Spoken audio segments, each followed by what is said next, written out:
Look what we have here, Dr. Rob. The podcast goes remote for the first time in a long, long time. You are in your basement. I am a long, long ways away. I'm in Savannah, Georgia right now. How's the weather in Savannah? Dude, tonight was absolutely beautiful. No humidity, 73 degrees. But let me tell you about what happened to us. So, I took off on Sunday. I drove 12 hours to Water Valley, Mississippi to see my daughter and to see my granddaughter. I did my radio show on Monday morning, and then I got back into the car, drove 9.5 hours to Savannah. So I was in a car for 21.5 hours. We pull into Savannah about 7:30 at night, and we're starving, right? So about 2 hours beforehand, Anjanette goes, you know what, should I just have dinner delivered to the hotel? She goes, I'll order it right now. So we're driving down I-16 in Georgia. She sets up with DoorDash and had to have a pizza and some other things delivered at 8 o'clock. Driver goes, picks it up. We see him disappear. We're waiting. Another driver goes and picks it up. Another driver goes and picks it up. The first driver, Rob. Hold on. So I've never done DoorDash. Well, I tell you. So is it like Uber where you can track your driver? Yes, but here's the deal. We saw the first driver show up and then he disappeared. And so we're like, oh, he's on his way. But then we got an alert that another driver was going. Then we got an alert another driver was going. What happened was the first driver went in, took the food, didn't tell the restaurant, and just clocked out. He stole our food. Can you believe that? The DoorDash driver stole the food. Yeah, he took a large pizza, some stuffed pizza rolls and cookies, and that's got to be like trackable. Like you can see who picked it up. I don't know. It was on Anjanette's app, and you know we finally got a hold of DoorDash. It took about 45 minutes. We're like, we don't have our food. They said, well, we can give you a full refund or we can just redo the order. Well, we're starving. We were going to redo. And good on DoorDash. We want the food. Yeah, good on DoorDash for giving us food back. Bad on the driver who stole our food. I mean, were you that desperate for a pizza? Well, if you're driving DoorDash, maybe. If you're a DoorDash driver, I'm not picking on you, but I'm just saying. Yeah, I just don't know how that wouldn't be trackable in this day and age. Everything is. Yeah, so I said, hey, could you guys fire that guy? Don't let him drive anymore because he's taking people's food. But my belly's full now. I probably had more carbs than I've had in a long, long time. But, you know, after 21.5 hours in a car over a 2-day period, I was ready to eat. So yeah, I totally get it. So are you guys staying in a hotel? It's a hotel, not like an Airbnb. I am in a Residence Inn King Suite. Nice. So I've got Residence Inns rock. Yeah. So I'm about 2 blocks from campus, which is nice. We moved Greta into the Savannah College of Art and Design tomorrow. We're recording this on Monday, and so then we're going to be empty nesters. So and you guys are going to stay there for a couple of days? Yeah, we're going to come back on. The good thing is Owen is staying at the house, and he's been working on I think, Rob, on Sunday, we're going to be recording in the new studio. Nice. I could be wrong, but I'm feeling really good about us recording in the new studio, which, by the way, is super sweet. It is. People aren't going to You showed me pics, and I didn't recognize that space at all. Yeah, people are going to be kind of like, "Hey, this isn't the Doc Talk studio." Well, it's a little fancier now. We're built for a number. We're actually going to have 2 studios in there. We're going to have where I do my radio show is going to be on one end of the room, and where you and I podcast is going to be on that wall I showed you. So we're going to be on that wall there. So I'm trying to time this out. So when was the flood? Oh, it was because a lot of this started. Your basement got pipe burst, and you had a basement flooding. The flood was May of 2024. So we're about a year behind schedule, but that's okay. That's okay. It's getting done. I've been patient. Owen's worked his tail off. I mean, he works full time. It's hard to beat. Yeah, Please tell me you're paying him. In love, I'm paying him in love. All right. Well, I did go to Sioux Falls. I got some delightful meats to give him. Oh, that's good. From my favorite little butcher shop up in Sioux Falls. He'll be happy about that. He loves. You know what? He's into the pork now. He's mastered the pork chop. He's like he told me he almost likes pork better than he likes red meat. Yeah. Okay. Technically, pork is a red meat, Travis. Oh, you know what I mean. Over beef. Beef. Which, Yeah. man, I got to tell you, a really good bone-in pork chop. It's hard to beat. Yeah, I know. I like my swine. And Jeanette doesn't like the pig. I like the pig, so I'll stay with the pig. Hey, dude, that's a big thing in Italy too, though. I thought. Oh yeah, pork's very big. I mean, the beef is, but they like their pork. The cingale, the boar, the wild sounds boar. Like a sexual maneuver. The wild boar. Hey, if you're new to the podcast, make sure to hit the subscribe button right now because we like it when people subscribe to our channel. Also, give this video a like, start leaving your comments in the comment section because if you go off last week's comments, Rob, you're dumb, and this is the most ill-prepared podcast out there. But because you're a bum, that's why. You're a bum. Now, are they talking about like our the post game call-in show or the podcast itself? The podcast, because we're supposed to know every name by heart. We're supposed to be, experts on everything. There was the whole thing where we were talking about Turner Corcoran, and I'm like, yeah, it'll be interesting to see where he fits into the lineup, if at all. And then I'm like, God, wait a second, am I mistaken? Is he actually coming back? Is this his 7th year, 6th year? Yeah, so I know people are kind of calling me out for that. Who cares? I kind of second-guessed myself a little bit there. But, who cares? But no, that was kind of an interesting thing we can jump right into that. That was an interesting thing on the O-line. I know at Rule's press conference today, he talked about having maybe a little bit more continuity in the offensive line as opposed to doing – literally, you had a 3-man every other series rotation at left tackle. Well, it'll be interesting to see how that settles out here over the next few games because I'm still kind of stuck in my head that while there's imperfections with all 3 of those guys, I still think Gatula's probably your most stable option, and I think he's really good. I think Pritchett's really good. There were times in that game against Cincinnati, I was like pleasantly surprised with Corcoran even. So, well, let's talk about let's talk about that rotation, and that is, if you're an offensive lineman, do you like a rotation like that, or is it hard to get it? Okay, go into that. Just go into that. I freaking hate it. About the excuse me. About the only time that it works is if you've got if it's kind of part of a system. And my explanation here is when we played in Nebraska in the 90s, Milt Tenneper loved having a couple of swing guys. He wanted a couple of guys who knew the offense inside and out and could play like both guard spots or both guards in the center position. Examples of this would be like Matt Hoskinson, 96 and 97 Hoskinson. You got a Battle Creek kid, really, really good offensive lineman, good enough to start at most Power 5 programs. Tenneper specifically wanted to keep him as a swing guy, somebody who could go in for a series or 2 at right guard, go in for a series or 2 at left guard, go in for a series or 2 at center, give those 3 guys a break, and you don't miss a beat no matter who's in. And that's the kind of thing that Tenneper and Young really liked. My sophomore year, I was the swing guy. Played both tackle spots, so I was bounced back and forth between both tackles. And then I kind of did it again my junior year. I was, if you really want to split hairs, technically kind of the starting left guard. So I'd start the game at left guard, play a couple of series at left guard, then I'd go do a series or 2 at left tackle, then a series or 2 at right tackle. And so you had kind of this, Tenneper always wanted 6, maybe 7 guys. And those 7 guys were basically your starters. And same thing, 96, 97 with Hoskinson. You had 6 or 7 guys, and those 6 or 7 are your starters. They're going to take all those snaps at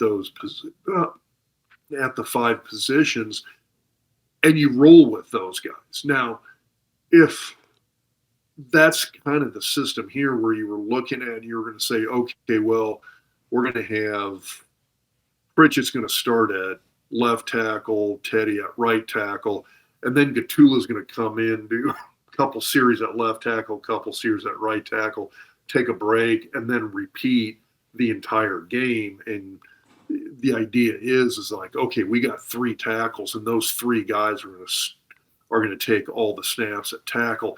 You get into a groove, and you kind of get that down.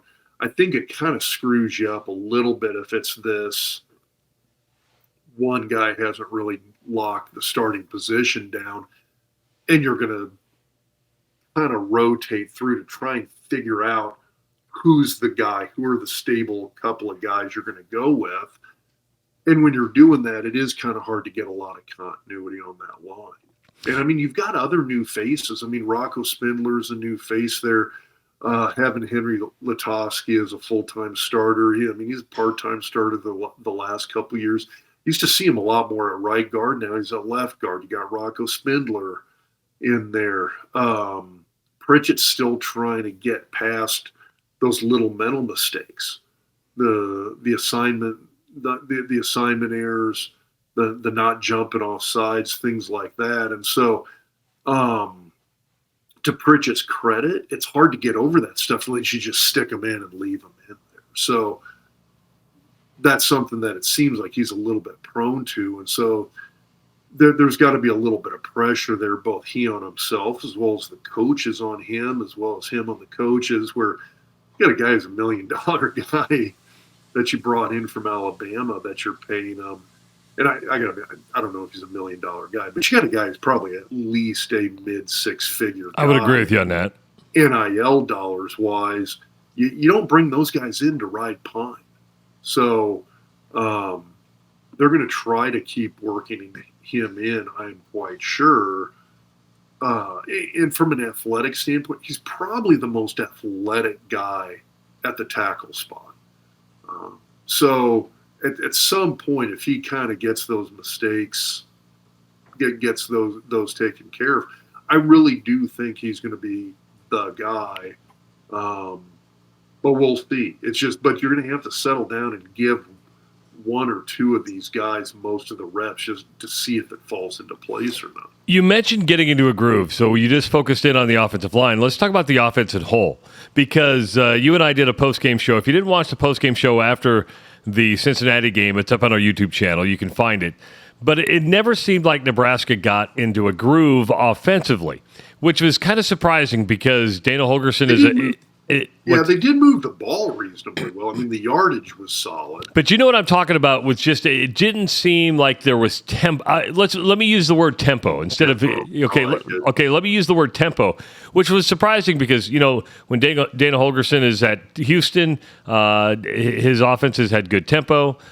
Same at West Virginia when he was under Mike Leach. No different, right? So I guess. Were you surprised about the lack of tempo by this Nebraska offense? A little bit. And, I think when you look at that, there's a couple of things that jump into my head. Number one, I do not think Cincinnati's a bad team. Now, is this a Big 12 title contender? No. Watch this. They're going to come back and play for the Big 12 titles as soon as I say that. But I don't think anybody's looking at Cincinnati and going, hey, here's the Big 12 title contender. But they've got a solid defense. You've got a surefire NFL guy there in the middle with Corleone. Their linebackers preseason were picked to be the best linebacking unit in the Big 12 conference. And I thought they looked really, really good against Nebraska. So did Nebraska have that tempo? Did it seem like they got in a groove? No. I think there's reasons for that, and a lot of it is just because I don't think Cincinnati's a bad team. There were some good things.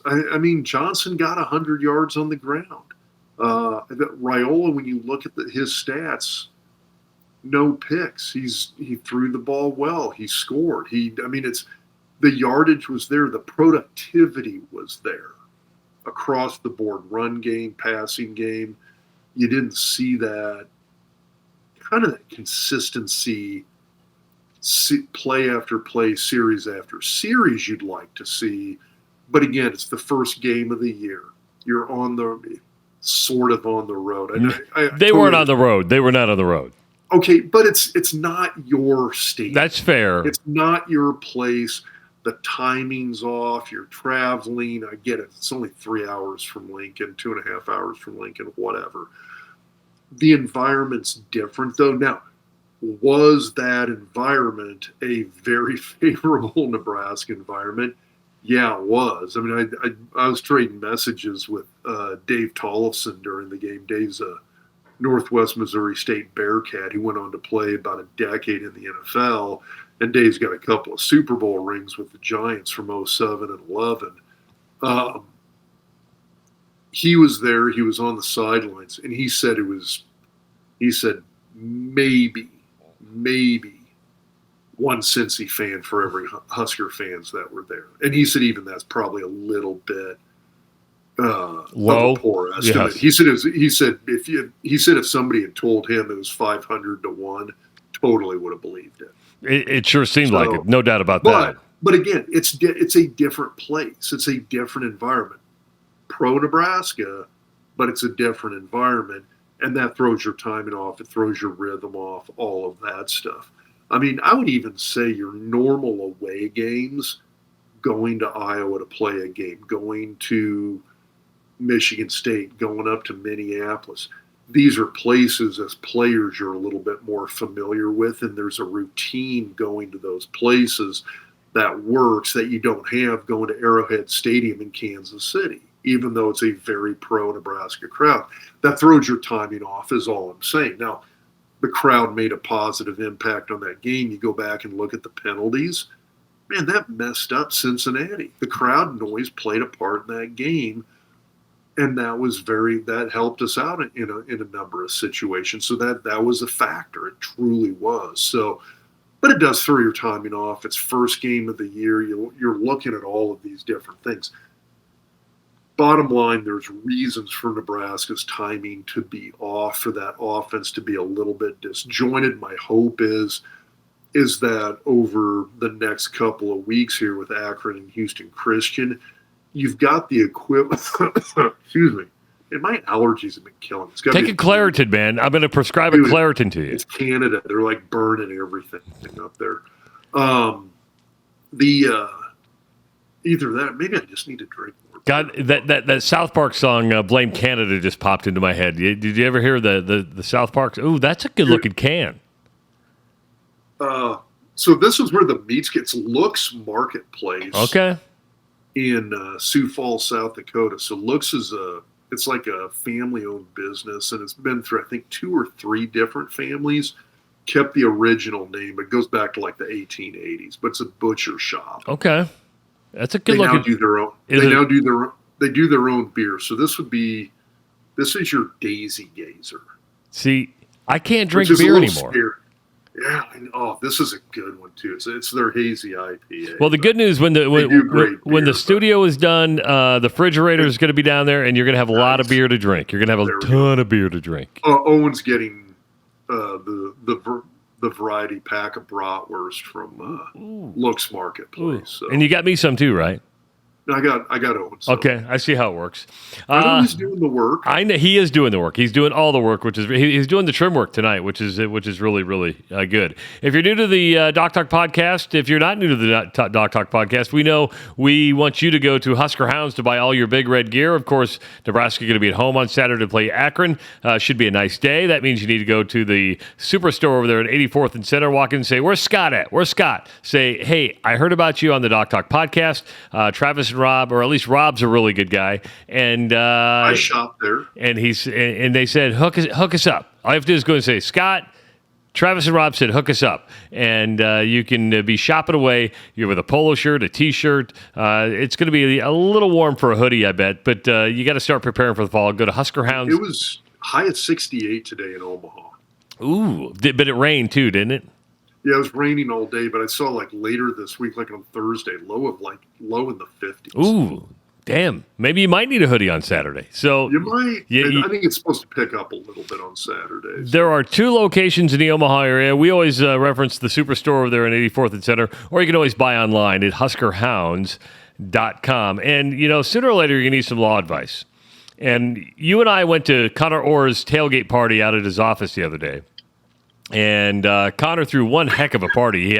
He had a food truck there, but he also had Justin. I don't know if I'm saying his last name right. It's either Clute or Clutie, and he's with Nebraska Star Beef. And I tell you what, folks, if you out of Holdridge, Nebraska. It's out of Holdridge, Nebraska. If you go to nebraskastarbeef.com, you can have some beef shipped right to your house. He didn't pay for this ad. I'm just absolutely saying Justin's a great guy. His beef was outstanding. And you got there late because they had a bone-in ribeye, a 40-ounce bone-in ribeye that they made, and they passed that around. See, that's showing off right there. Yeah. That's what that is. See, that was the protein. That's the protein I was looking for. But the burgers were freaking outstanding. They were. They got their own kind of like line of some spice mixes. They do a bratwurst, which is really, really good bratwurst, by the way. Those were outstanding. And they have jerky. They have Lucky Jerky. So I didn't know about that. Yes, they got Lucky Jerky and really, really good beef. It's Nebraska Star Beef. And Justin's a great dude. NebraskaStarBeef.com. And he hangs around with Connor Orr. He's our lawyers. You know, his group is growing. He took us up in his office. He's got like. But if you'll hang out with Connor, you got to be a good guy. You got to be a good guy. And litigation, family, maybe some family law, estate planning, whatever you need, Connor has you covered in one way or another. Senior law. This is how many lawyers he has in his group now. Go to orlawgrp.com. That's orlawgrp.com when you need a lawyer. Akron coming up next for the Huskers. Ooh, Rob. They're not good. They're bad. I'm like perusing the whole, like. Stop looking. There's nothing there. All the Mac articles on the Athletic, trying to find like something decent to say. I mean, there's some interesting stuff to look at. I mean, you got. No, there's not. I looked hard. They've got a couple of good athletes. Alex Adams, one of their wide receivers. With 100 players on the roster, there has to be a couple good athletes. There's a couple. You got and even he's a transfer, which he actually transferred there a couple of years ago. Was out on. I almost feel like saying injured reserve, but that's basically what it is anymore because we're talking pro ball. But he was an NIL guy. He actually came from LSU.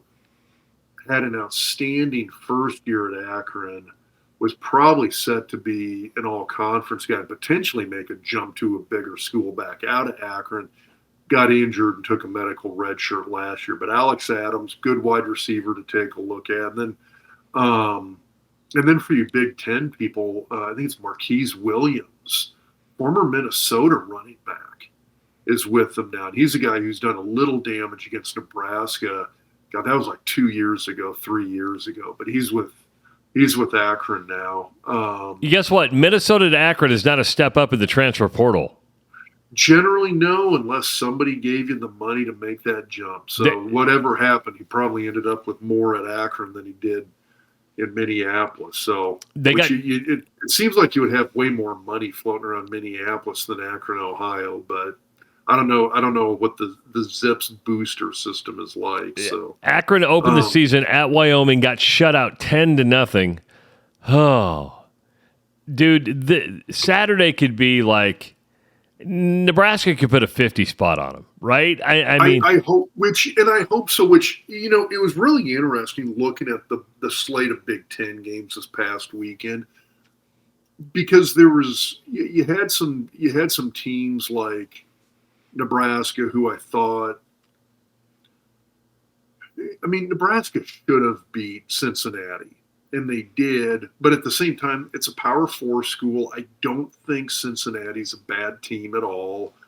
And Nebraska really got tested, and then they pulled out a win.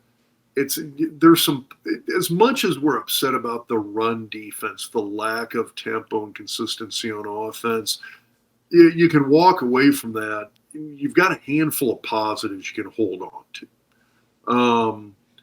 When you look at games like Akron and Houston Christian, there was a lot of teams in the Big Ten who had these FCS matchups or non-Power 4 matchups where you're looking at it and going, okay, they should have nuked these guys and didn't. Iowa being one of them. They beat Albany. I was trying to not, I wasn't going to say pick it, on them. that Pick was on one. them. I don't care. And their run game was great, 0 passing game. But again, it's Iowa, so there you go. But you saw other schools like that. Minnesota looked a smidge lackluster over a subpar opponent. Michigan State got a win. Michigan State got a win. Michigan got a win. I mean, I think there was only, Northwestern got smoked by Tulane. Tulane, yes. And the like Tulane. That one, and it was, I say smoked, it was 23-3? And the Tulane coach called out the Northwestern coach because they put a request in to wear white uniforms in remembrance of Katrina. And they used that 20th anniversary. They used that as motivation because Northwestern turned down the request. I don't know how this all works. The request came in on August 17th. It was reported that, most uniform requests, change requests comes in like several months in advance. And Northwestern said, well, we'd already prepared our uniforms for that first game. Well, hold on for a second. Well, and I'm one of those, I guess I'm one of those guys. I mean, now here, I'm going back to when we played home games. Red jersey, white pants. Road games, white jersey, red pants. That was it. Yeah, we had 2 pairs of pants. We had 2 jerseys. Pretty simple. Like how freaking hard is it? It's not like you look at Northwestern and go, "Oh yeah, they're the Oregon of Chicago." It's like no, they've got like 3 uniform combos, and that's about it. Now the one thing I would say now here's the thing: was that a road game? Yeah, it was at Tulane. Okay. The only thing I could think of would be if you literally had the semi truck packed, everything's ready to haul down there because they do that about a week in advance. So uniforms, equipment, training room equipment, all of that stuff, all their travel equipment, all gets packed about a week in advance, a little less than a week. Pads, helmets, that kind of stuff. It would have been close. It would have been that would have made it real close because they said they said they had everything prepared and ready to go, which that was on August 17th. The game was the 30th. So that would be pretty close. Yeah, so if they put the request in 3 days prior, or I'm sorry, no, that'd be 13 days prior. Yeah. I don't know. If I'm Northwestern, I'm saying, you know what? Good cause, good PR. Make the change. Yeah, it's one of those. We haven't packed this. If they had not packed the semi truck yet that carries all that stuff down there, it's a little bit of a dick move. So it didn't pay off. But I mean, yeah, the 2 big losses that kind of stood out. I mean, one was Northwestern. You lost to Tulane, who's, I don't know, again, I'm not sure that's the worst loss on the planet. It's not like Nebraska losing to Georgia Southern or Northern Illinois a few years prior to that. I mean, it's, so, I mean, it's not that bad. No, I think Tulane's a solid program. Good but they got program their in the ass American. kicked. Yeah, so they got their ass kicked. The other butt kicking that, I'm not sure I'm super surprised by was Utah and UCLA. Ooh. I mean, Utah just put a butt whooping on UCLA. But on the flip side, you've got a team in Utah who's been a top 10 team 3 out of the last 5 years. Yeah, it picked to win the Big 12 last year, of course, did not live up to the expectations. But generally is generally a very good team. Yes. So I'm not sure that, that's like a little, that was like a little Pac-10, like, you ditched us. We're going to kick your ass for scheduling us as a non-com now. So the hard part is that Nebraska has Akron this week, then Houston Christian. Here's the point I was going to make. It's an opportunity to kick the shit out of somebody. That's fair. It's an opportunity to do to a team like that, like what you should do to them. Iowa should have been that should have been a 45-3 game. Don't disagree with you, but right now they don't have a quarterback that can throw the football. Yeah, Nebraska against Akron.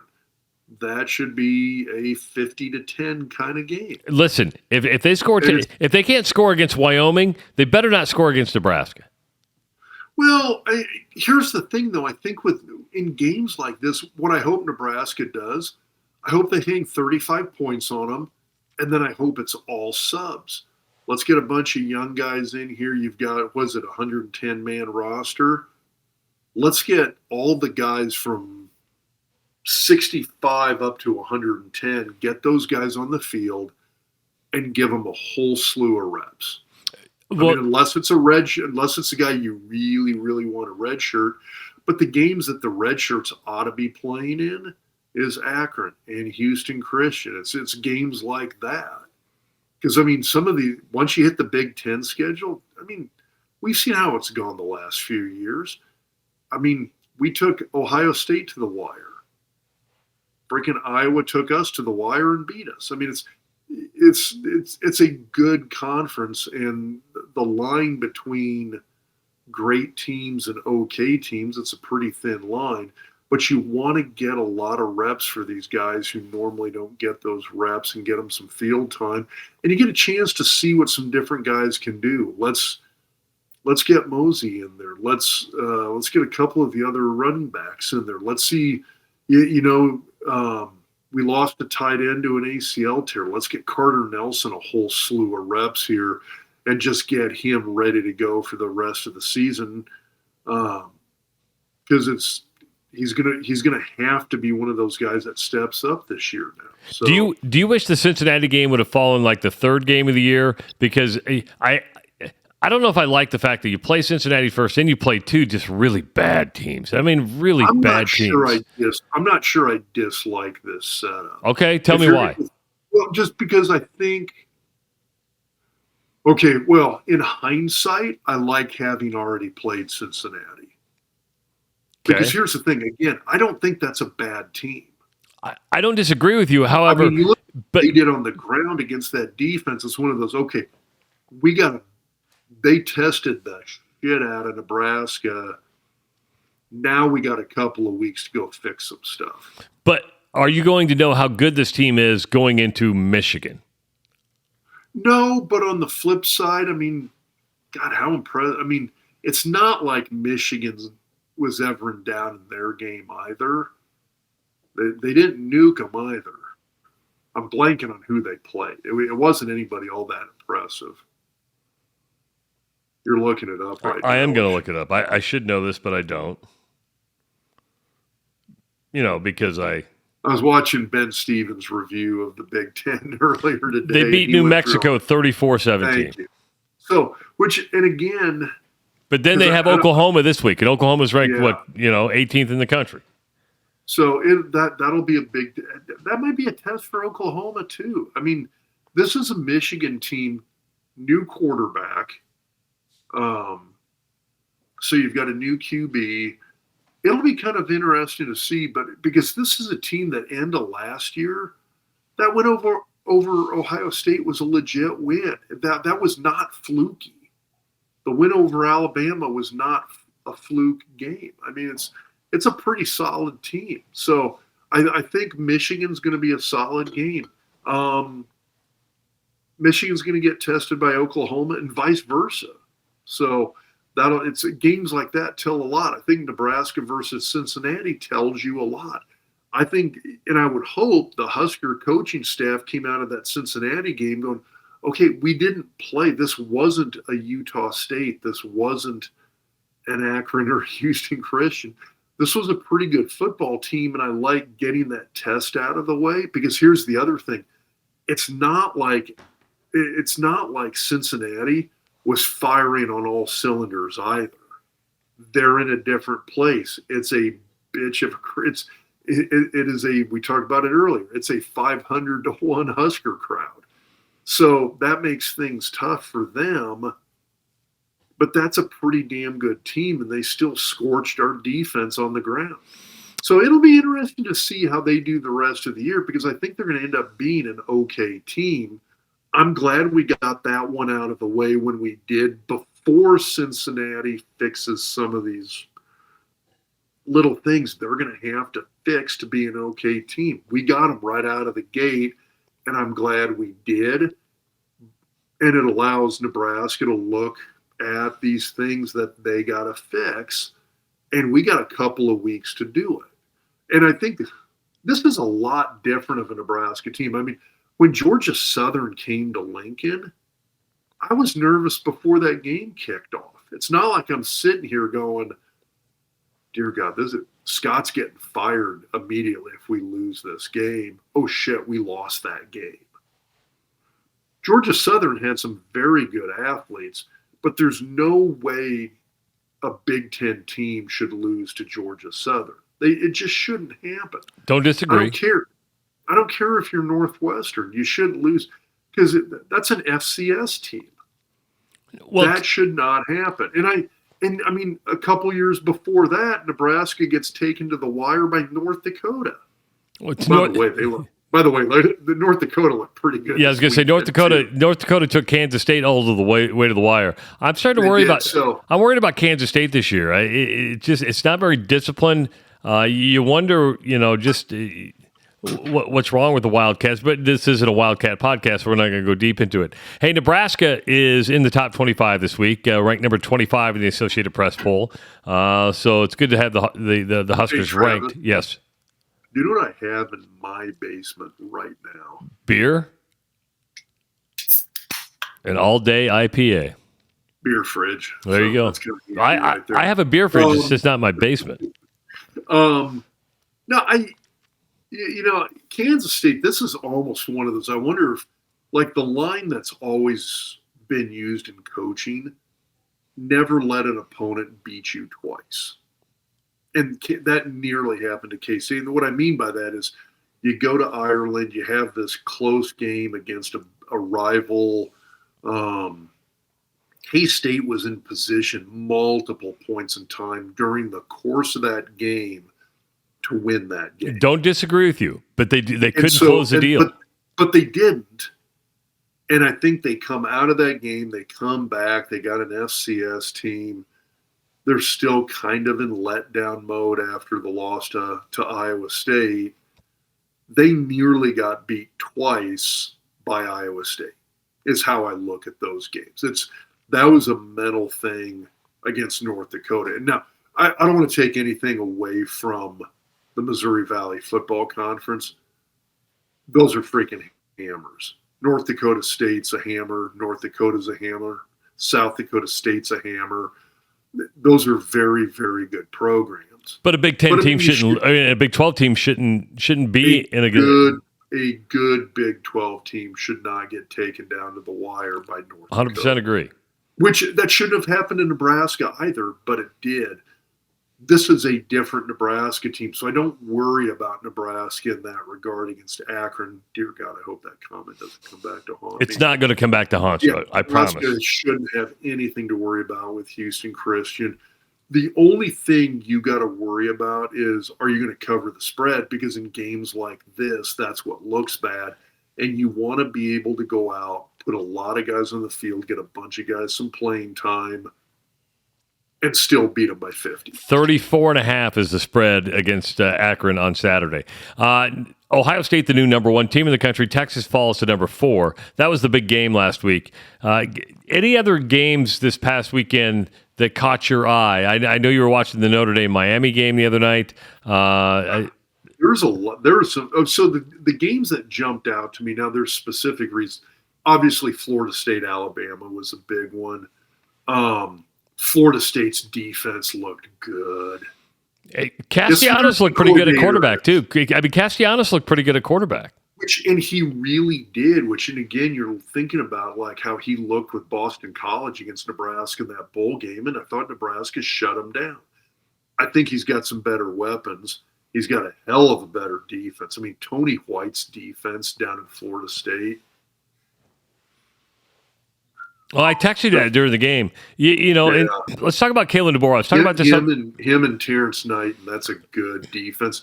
Williams got in the game a bunch. I mean, he was an NIL loss for Nebraska. FSU's gain, got a lot of pressure on the quarterback. but that was something that was kind of impressive. The other game that kind of jumped out at me for specific reasons was watching LSU.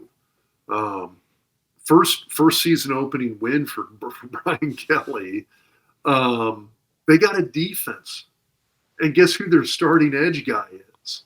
It's Jamari Butler, another former Husker. I mean, you look at some of these guys we lost. That shit hurts. I mean, we've lost players off of last year's defense to Florida State, Ole Miss, and LSU, and all of them are playing, and all of them looked good this weekend. Yeah, Ole Miss killed Georgia Southern, man. I mean, they pushed. And again, it's an FCS team. They're not FCS. Georgia Southern's not. Georgia Southern? You sure? I don't think so. Shit, I'm going to look this You up. Look this one up. They used to be FCS. They may not be now. Yeah, because that's where the former USC coach is now. You mentioned the Alabama-Florida State game. Kalen DeBoer he's feeling the heat right now, man. And I talked about this on my radio show, and I used when Frank Solich replaced Tom Osborne. And that is, when you replace a legend, when you replace somebody who is a godlike figure on a pedestal that probably nobody can ever take you off of, you are in a no-win situation. I understood and understand why he took the Alabama job. Rob, they're not going to have any patience down there. Greg Byrne is going to be left with no choice, even if he loses like two more. Let's say they go 9-3, he's not going to have a choice but to fire the guy. I think you're right. I mean, I hate to say that because I do think he's a very good coach.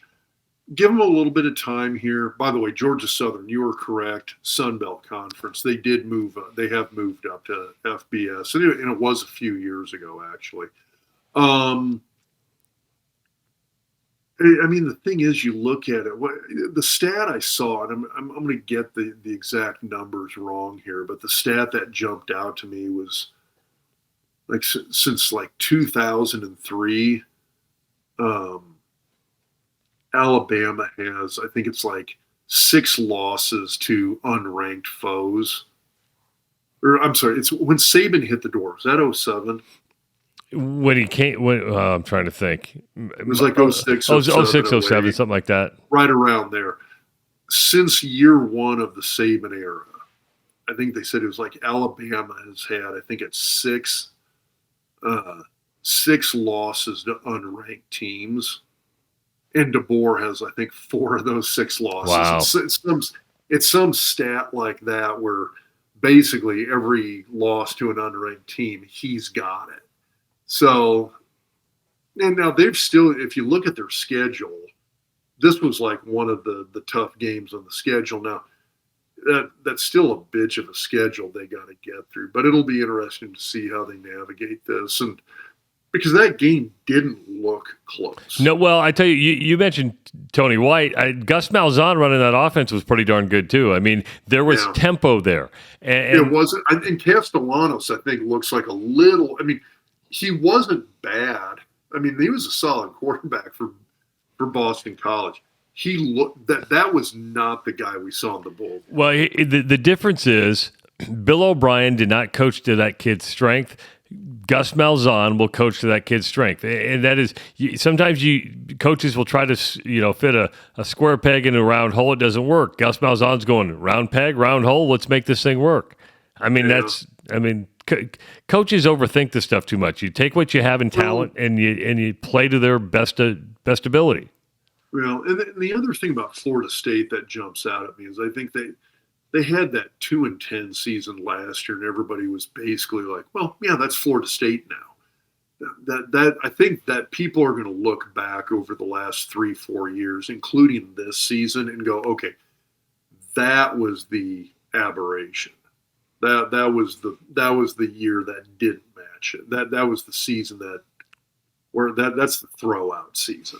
And I mean, it's coming off of you had the injury to your quarterback, well, quarterbacks, because I think by the time they got to the bowl game against Georgia, they got shunned for the title game.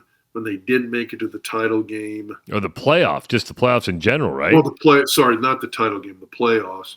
When they didn't make it to the playoffs, they lost so many guys who were like, you know what, I'm not playing them.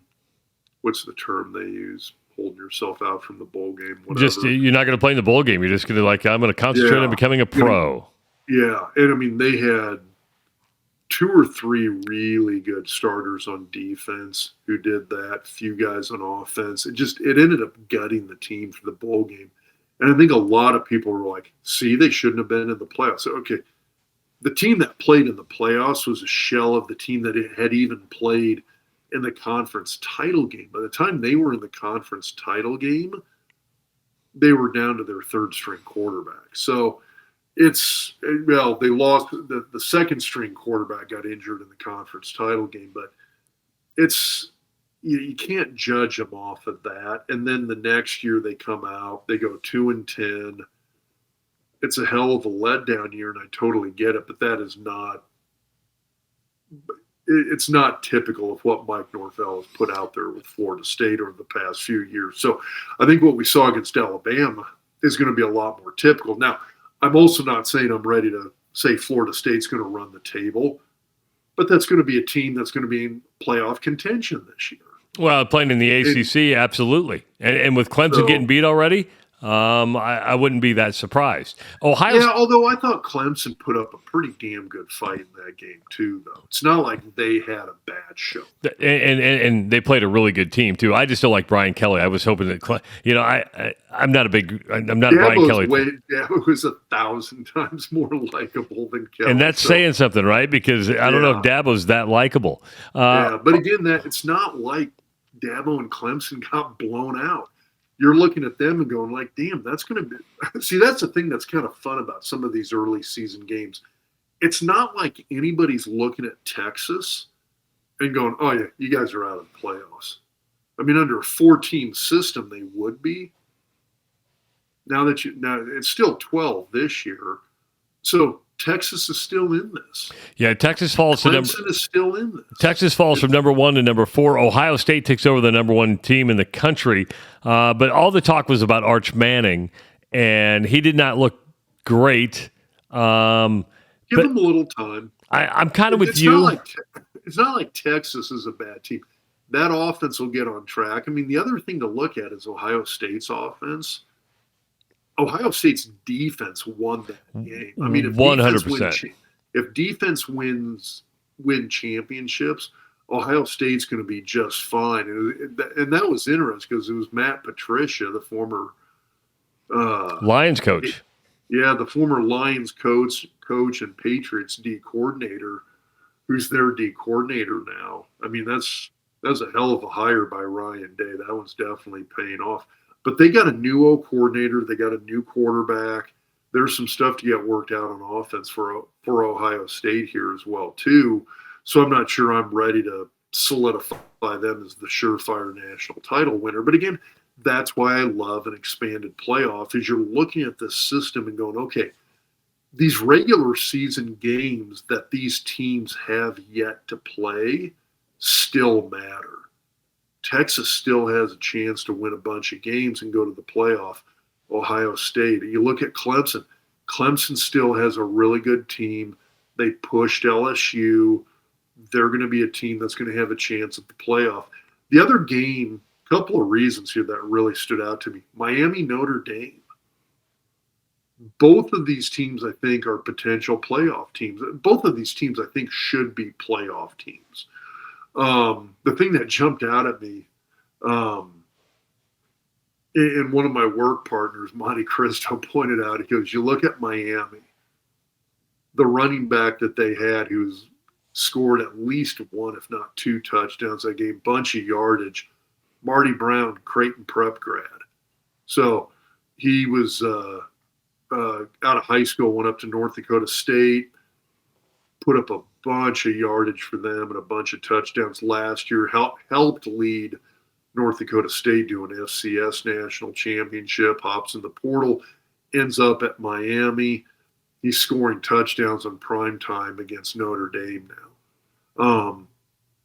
Solid win. It was 27-24. Miami kicked a field goal to win the game. it's not like you're looking at Marcus Freeman and Notre Dame and going, okay, they're out. No, they're still in it. That's still a playoff contention team. And I hate calling something a good loss, but if you're going to have it, I mean, losing to a solid Miami team, at least at this point in the season, that was a good loss. Clemson losing to LSU, that's a good loss. Because there are good losses. I don't disagree with you, the good loss, but there are bad losses. But there are good losses. Some losses are way worse than others. You never like a loss. You never celebrate a loss. But some losses are way better than others. And I would even go as far to say that if Florida State continues to build on what they showed us the other night, I'm not sure Alabama's out of the picture either. I mean, okay, here's my question for you. Let's say Alabama gets their shit together, sneaks into the playoff. Oh, then he keeps his job. Yeah, I mean, you're not. Can you be in that situation and still be a hot seat guy? I mean, at Alabama, you probably. Yeah, I was going to say, at Alabama, you're always in the hot seat. Yeah, Bill Curry went there and won 9 games a year and was always in the hot seat. Do I see you representing back there? Do I see a Lehigh sweatshirt back there? Got a little Lehigh. I got like everything. Got Huskers. I got Omaha West Side. I got my Florida State. I'm not sure you can see the Florida State. There's a Florida State rowing. We call it nice. Like for Florida State crew. So row Knowles. You got an Augustana helmet up there? You got an Augustana helmet yet? I don't have the helmet. I got some Augustana. I got a pair of game passes tucked into one of those helmets up there for Augie. So I got to get the helmet. They went with so their helmets for decades have been gold, and it's kind of a yellowish gold. It's not like Notre Dame gold. It's this yellow gold. It's not yellow. It's gold. Okay. Anyway, normally it's a gold helmet. They went with white helmets. Really? And now, so they went with white helmets, gold jerseys, white pants. And now I'm sitting here going like, dude, I need two Augustana helmets. I need the gold helmet. This is our buddy Jerry Quickle on Twitter, who's got the helmet collection. We interviewed him. See, now this is how this stuff gets started. It's like I need a gold helmet. Well, then I need a white Augustana helmet now. Yeah, I need to figure this out. You had the collector's bug. I don't, and thank God that I don't. And my wife thanks God that I don't either, because I don't have a ton of stuff, but I mean, there's like the stuff like where your kids play, like that stuff. I think is cool. So I want like a little. I need an Augustana display. I need to like expand the Florida State display out. I gotta work the Lehigh display here a little bit. So, I know we didn't talk a lot about Akron because there's not a lot to talk about Akron, and there's not going to be a lot to talk about next week. Dude, I tried. I know you did. We're not going to be able to talk a lot about Houston Christian next week. So that Akron's defense is horrible. Their offense has some guys. It goes downhill quick after that. It's Joe Moorhead's the coach there. Wow. He's former O-line guy. Yeah. Hey, don't forget, when you need Husker gear for the game this week, go to Husker Hounds, 2 locations in the Omaha area at huskerhounds.com. We need a lawyer, go see Connor Orr and his associates. Go to orlawgrp.com. If you need a pair of tennis shoes, go to Gdefy. That's GDEFY.com. Use the promo code DocTalk50 to accelerate a try. Yeah, I'm telling you, man. Rob loves them. I'm going to be walking around Savannah, Georgia in my Gdefys. They're good-looking shoes. Your feet are going to feel good. Your knees are going to feel good. Your ankles are going to feel good. And one more time, if you want some good beef, good Nebraska beef, go to Nebraska Star Beef. Get a hold of Justin and go to nebraskastarbeef.com. Enjoy the game this week. We'll be back next week to talk about Houston Christian. But you know what? We might be in the new studio, so we might be drinking. I'm going to be drinking vodka. Rob will be drinking beer, but we're going to be having fun. Hit subscribe, give the video a like, leave your comments. We'll see you next week on the Doc Talk Podcast.